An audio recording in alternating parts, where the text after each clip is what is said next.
There is a difference between a kingpin and a killer. A kingpin gives the order. A killer carries it out. But the men on this list did both. These are the 10 deadliest figures in black crime history, ranked by how many bodies they caught or ordered. Some pulled the trigger themselves. Some sent coded letters from prison cells. Some commanded armies of thousands. But every single one of them left a trail of bodies that law enforcement is still counting decades later. This list starts at 10. And by the time we reach number 1, the body count will be so high you will not believe one man could be responsible for all of it. Number 10. Chester Wheeler Campbell, Detroit, the 1960s to the 1970s. Estimated body count, 10 to 15. They called him Dr. Death, and he earned the name. Chester Wheeler Campbell had an IQ of 162. He could have been anything: a lawyer, a doctor, an engineer. Instead, he became the most feared contract killer in Detroit history. He worked for both the Italian mafia and the black drug lords of the East Side, playing both sides and answering to nobody. Campbell was a suspect in at least 10 unsolved homicides between 1969 and 1975, but he was never convicted of a single one of them after his initial murder charge in 1955. He was too smart, too careful, too connected. What set Campbell apart was his intelligence gathering. When police finally caught him in 1975 after he nearly collided with a patrol car while driving to his girlfriend's house, they found a trunk full of weapons and cash. The real discovery was at his home. Documents bearing the names, addresses, and personal details of every cop, judge, politician, gangster, and prosecutor in Detroit. He had sealed grand jury files, espionage equipment. He knew more about the city's corruption than the FBI did. His lawyer told the judge something that still echoes: Chester doesn't need to be physically present to conduct business. A witness scheduled to testify against Campbell, a man named Watusi Slim, was found dead in custody, throat cut, X's carved into his eyelids. After his arrest, Campbell told a cellmate, "I'm a dead man. Whether I stay in here or get out, brother, I'm dead." He was right. Number 9. Ronald Harvey. From Philadelphia to Washington, D.C. in the 1970s. Body count, 12 or more. Ronald Harvey was the enforcer for Philadelphia's black mafia. The FBI placed him on their 10 most wanted list, number 320. He was one of the most dangerous men in America. But his most horrifying act happened on January 18, 1973.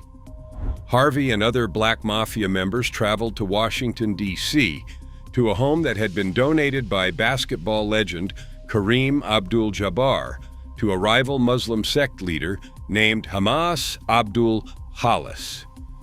The leader was not home, so they killed his family instead. 7 people were murdered that day. 5 of them were children. The youngest was a 9-day-old infant who was drowned. The other children were shot. Adults were shot execution style. It was one of the most brutal mass murders in D.C. history, and it was carried out by a drug organization's enforcer over a religious dispute. Harvey was convicted of 5 counts of murder for the Hanafi massacre. He was also connected to multiple other killings tied to the Black Mafia's operations in Philadelphia. He died in prison. But the families he destroyed that January morning in 1973 never recovered. Number 8. Larry Davis. The Bronx, New York. The 1980s. Body count multiple, and he shot 6 NYPD officers. On November 19, 1986, a task force of over 24 NYPD officers surrounded an apartment in the Bronx to arrest a 20-year-old named Larry Davis for questioning in multiple murders. What happened next became legend. Davis opened fire. He shot 6 police officers in a matter of seconds. Then he jumped out of a window and disappeared into the Bronx projects. A 17-day citywide manhunt followed, one of the largest in New York history. Helicopters, SWAT teams, hundreds of officers searching building by building. When Davis was finally captured, the city expected a quick conviction. Instead, Davis claimed the police were trying to kill him because he knew about corrupt officers involved in the drug trade. His defense argued that he fired in self-defense. The jury acquitted him of all 6 counts of attempted murder. Larry Davis became a folk hero in the Bronx. His face was on T-shirts. His name was spray-painted on walls. He represented something that went beyond crime, a young black man who fought back against a system that the community believed was trying to destroy him. He changed his name to Adam Abdul Hakim. In 2008, he was stabbed to death in prison by another inmate. He was 41 years old. Number 7. Pistol Pete Rollack, the Bronx, New York, the 1990s. He admitted to 7 murders. Street estimates put his count at over 36. Peter Rollack was a millionaire by the age of 19.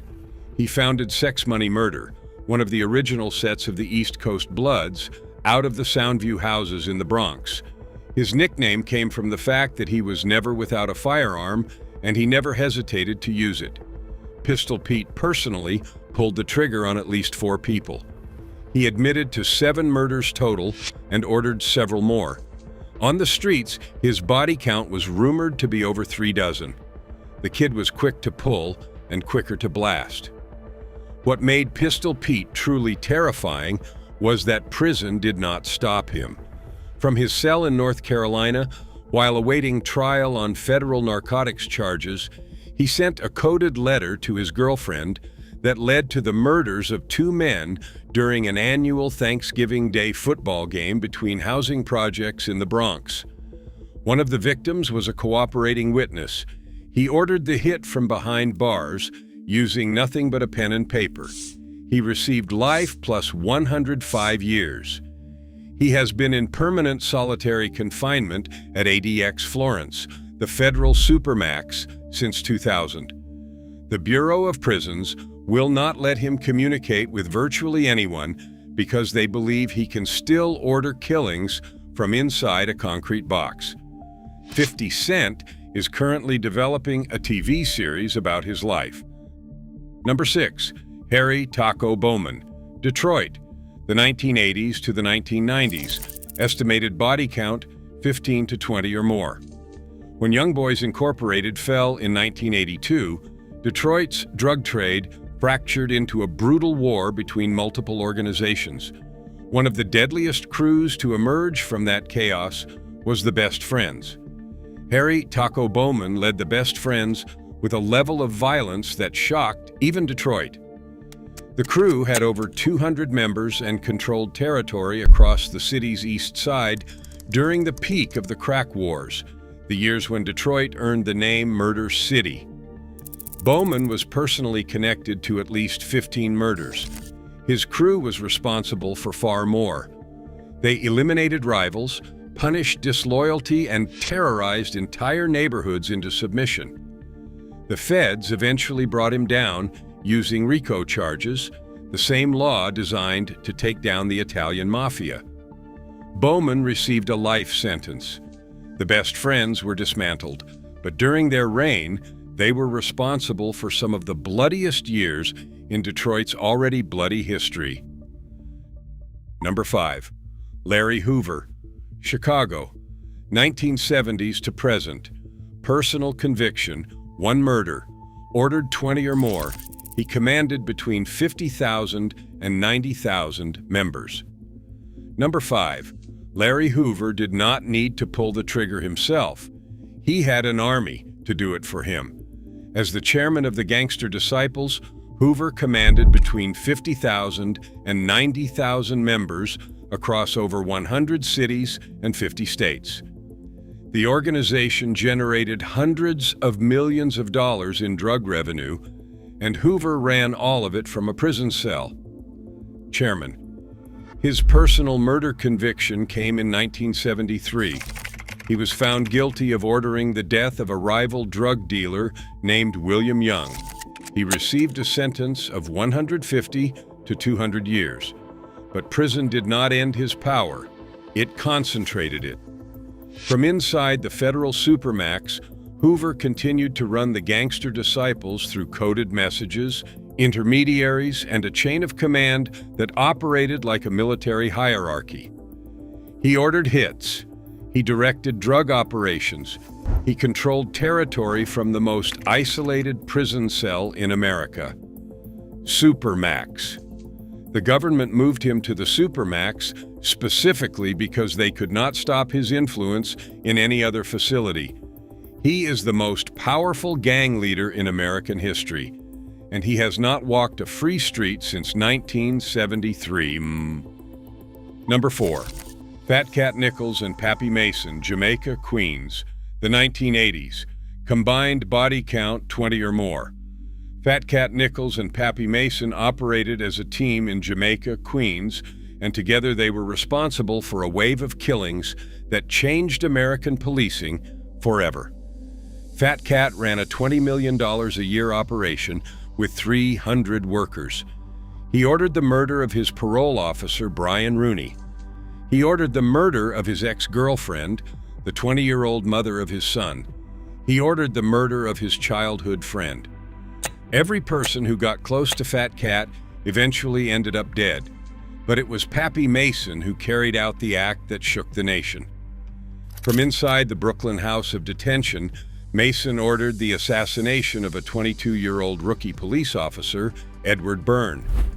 On February 26, 1988, 4 men walked up to Byrne's patrol car and shot him 5 times in the head while he sat guarding a witness. President George H.W. Bush cited the Byrne murder in his presidential campaign. The NYPD created special anti-crack units in response. Federal drug enforcement was reorganized. One murder, ordered from a jail cell, rewrote the rules of American law enforcement. Number 3. Bumpy Johnson's Harlem War. Harlem, New York, 1930s. Body count through his crew was over 40. In the early 1930s, a white mob boss named Dutch Schultz decided he wanted Harlem's numbers racket.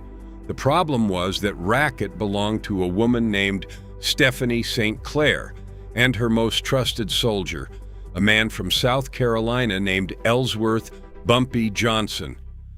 Bumpy and a crew of just 9 men waged a guerrilla war against Schultz's entire organization. According to Bumpy's wife, Mamie, picking off Schultz's men was easy since there were few white men walking around Harlem during the day. Over 40 of Schultz's people were killed, 6 were kidnapped, 9 men, 40 bodies, in the middle of Harlem. During the same era as the St. Valentine's Day massacre in Chicago, corpses piled up in Harlem at a rate that rivaled anything Al Capone ever did. The war ended in 1935 when Lucky Luciano ordered Schultz assassinated in a Newark restaurant.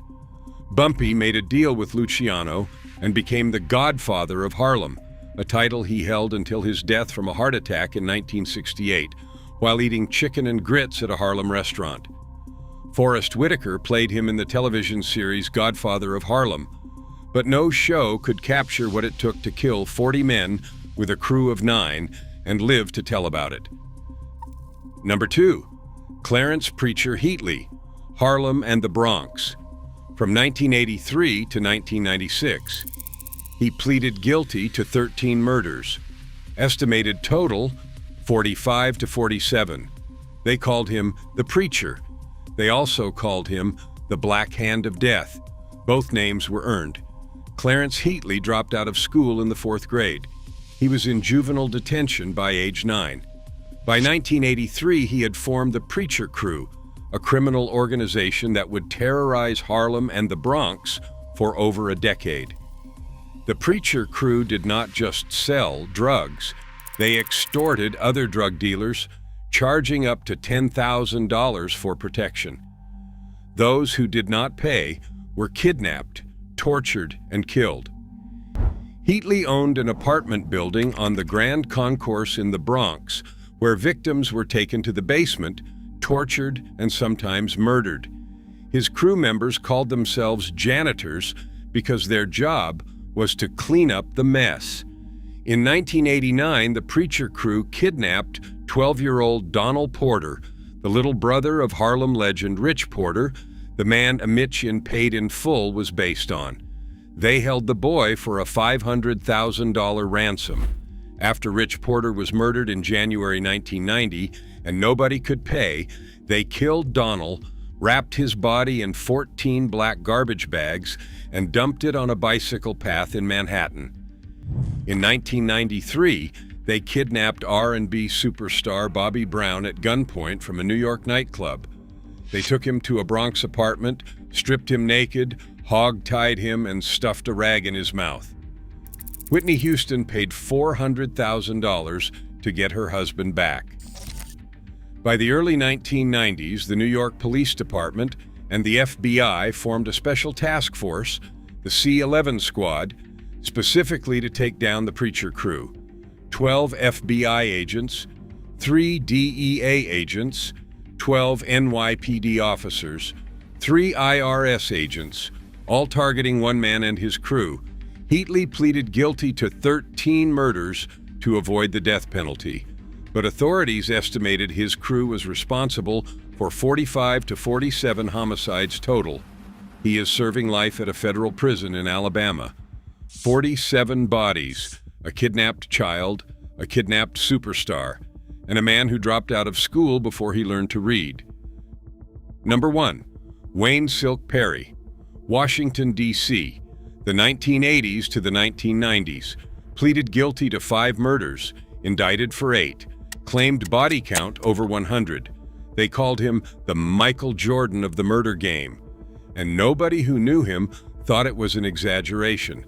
Wayne Silk Perry grew up on L Street in southwest Washington, D.C.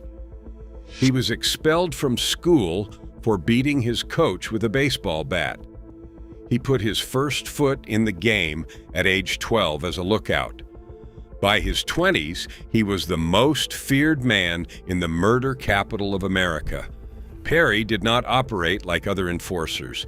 He killed in broad daylight, in front of witnesses, in front of police. It did not matter. If you were on his list, you could be killed anywhere, at any time, in front of anyone. He used guns. He used knives. According to people who grew up in D.C. during that era, he used hand grenades. He became the chief enforcer for a Harlem drug lord who moved to D.C. in 1990. For 2 years, Perry carried out and orchestrated the murders of at least 8 people to protect their operation. 3 of his victims were women who were cooperating with authorities. One of them was his own girlfriend, Evelyn Carter. He killed her after a Keith Sweat concert at Constitution Hall because she could connect him to another murder. When the feds built their case, they sought the death penalty, the first time D.C. had pursued it since 1971. Perry took a plea deal in 1994. He admitted to 5 murders. The government dropped the other charges. He got life without parole. His boss snitched on him to avoid execution. Perry was sent to ADX Florence, the federal supermax in Colorado, where he has been ever since. Jay-Z name-dropped him in the song Tom Ford. Don Diva magazine gave him the title that stuck forever, the Michael Jordan of the murder game. Perry's claimed body count is over 100. If even half of that is true, he killed more people than most serial killers in American history. And he did it not for compulsion or sickness, but for business. Every body was a transaction. Every murder was work. He was the most efficient killer the streets of America have ever produced. And he has been sitting in a concrete box in Colorado for over 30 years, paying for every single one of them.